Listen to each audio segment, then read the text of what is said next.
Radha Radharani Mandir. Also, Kishori Kund. So that kunda is named after Radharani Kishori. Kishori means what? Like teenager, youth. Kishore, Kishori, no? So Krishna Kishore and Radha Kishori. Krishna Kishore. Krishna Kishore and Radha Kishori. So that is the baking place of Radharani. Here in Jam. So she has her own baking place. So here is a beautiful pastime. Like a funny pastime. So one time Krishna together with the Gopas, Subala, they were somewhere here. Like I think they were. It was mentioned that they were somewhere in Sanket. Sanket, remember the midway between Nandagan and Varshada. So they were herding the cows, but suddenly Krishna he felt so much separation from Radharani. He wanted to immediately meet Radharani. So he told Subala, please make a way. How can I meet my beloved Sri Radhika? I want her now, right now. Then Subala said, oh no, this is impossible. This is mission impossible. Because she is being guarded by her mother-in-law, sister-in-law. So how can she get out from this moment? But you have to make a way, or else I will die. You should go there immediately and tell Radharani that I am going to die if I didn't meet her right now. Okay, I will do my best. So Subala went here in the house of Radharani here in Yabat. Then Subala thought of something. So when Subala approached the house of the in-laws of Radharani's Abhimanyu's place, then Kukila, she was outside. She is always guarding, no, Radharani. So immediately she noticed, hey, what are you doing here? So she asked Subala, I was looking for my cow, no, small cow, because she got away and she was lost. So maybe she gets somewhere here.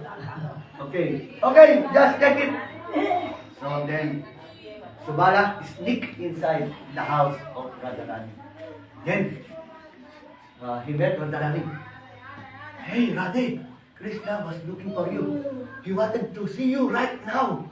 Said Radharani, but how can I get out? My mother-in-law was there. She is outside watching, guarding 24 hours a day. Okay, I thought of a plan. We will exchange garments. You will wear my dhoti, and I will wear your sari.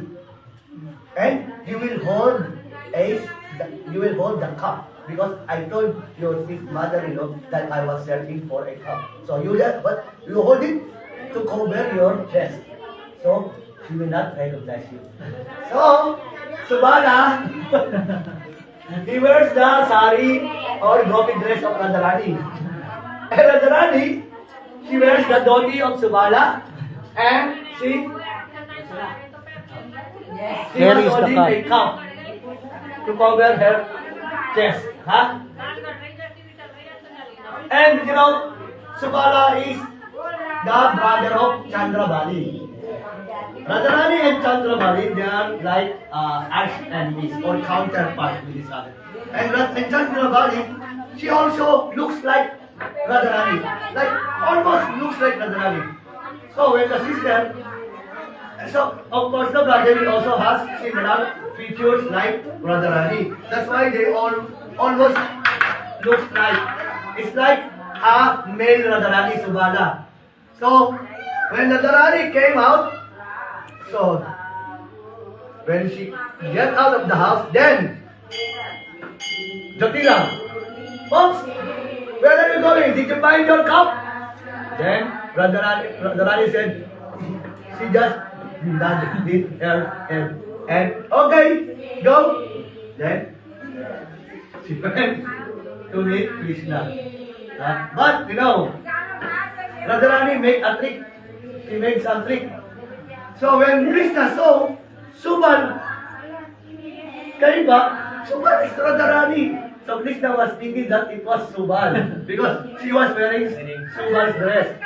Then Radharani, she tried to change her voice and she said, I'm sorry, Krishna, but Radharani cannot find a way to get out because she is being guarded strictly by her mother-in-law. Oh no, how can I maintain my life? I cannot maintain my life alone if I wouldn't see Radharani, my beloved. And the mother Radharani, she was feeling happy deep inside. Please tell Radharani to come here, or else I will give up my life now. Then Radharani said, hey, here I am. Then Krishna said, oh, it is you, Radhe. Then Krishna embraced Radharani and then enjoyed the pastime in Sankirtan. Jai! Radha Braj ki Sori ki Jai! Subal Vesh ki Jai! So it is called the Subal Vesh. Because she was wearing the dress of Subal. Like a covered boy, you know? See? Okay? That is the story of this people. Jai Ho! Hari Hari Bol! Radhe Radhe! Chalo. So there's one more place, our last place. There is a Gaudi temple here, and it's just nearby. So we will visit the temple of Balaram. Gaudaya ki Jai!